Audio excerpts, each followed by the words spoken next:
Victorieux, nous allons lire un passage dans le Nouveau Testament, dans l'épître de Paul aux Philippiens, chapitre 4, verset 13, où l'apôtre écrit ceci: « Je puis tout par celui qui me fortifie », et nous pouvons dire Amen à cela. Notre cœur subit quotidiennement toutes sortes d'assauts spirituels, d'agressions morales et autres influences néfastes. Les attaques sont nombreuses et elles ont des origines différentes.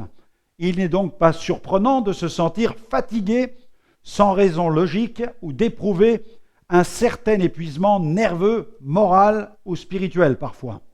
L'esprit, tout comme le cœur, rempli de Dieu, sont essentiels pour bien diriger notre vie. Nous pouvons comparer notre esprit au site stratégique de notre vie, au quartier général. Le message de la Bible est le suivant: veille sur ton cœur. C'est à partir du cœur que la vie se construit, se façonne et se développe. Jésus signale, on va recommencer Laurent.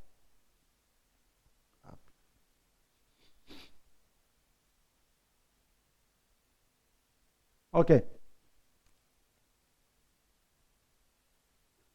Victorieux. Nous allons lire un passage dans le Nouveau Testament, dans l'épître de Paul aux Philippiens, chapitre 4, verset 13, où l'apôtre déclare ceci: « Je puis tout par celui qui me fortifie. » Amen. Notre cœur subit quotidiennement toutes sortes d'assauts spirituels, d'agressions morales ou autres influences néfastes. Les attaques sont nombreuses et elles ont des origines différentes. Il n'est donc pas surprenant de se sentir fatigué, sans raison logique, ou d'éprouver un certain épuisement nerveux, moral ou spirituel parfois. L'esprit, tout comme le cœur, remplis de Dieu, sont essentiels pour bien diriger notre vie. Nous pouvons comparer notre esprit au site stratégique de notre vie, au quartier général. Le message de la Bible est le suivant: veille sur ton cœur.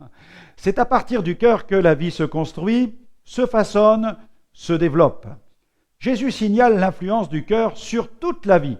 À partir de l'intérieur, nos actions extérieures vont être influencées soit en bien, soit en mal. La vie du roi David a été mouvementée. Ses écrits, je pense aux psaumes en particulier, nous le prouvent. C'était un homme de Dieu, mais aussi un homme d'action. D'ailleurs, peut-on être l'un sans l'autre? Les psaumes dont il est l'auteur nous apprennent d'où viennent ces nombreuses victoires. Elles étaient étroitement liées à la bonne santé spirituelle de son âme. David était animé de cet état d'esprit victorieux, connu seulement de ceux et celles qui vivent pleinement en communion avec leur Dieu. Ses plans de combat lui étaient dictés par le Seigneur, dans l'intimité de son cœur. Lorsqu'il était sur sa couche, qu'il réfléchissait, qu'il méditait, Dieu lui parlait clairement. Il faut noter également que la prière, la louange et l'adoration avaient une place primordiale dans la vie de David. Ceci explique cela. Son cœur était en communion permanente avec son Dieu.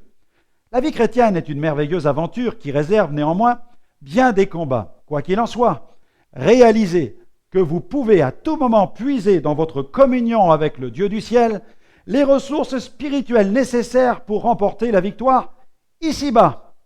Une prière pour vous aujourd'hui.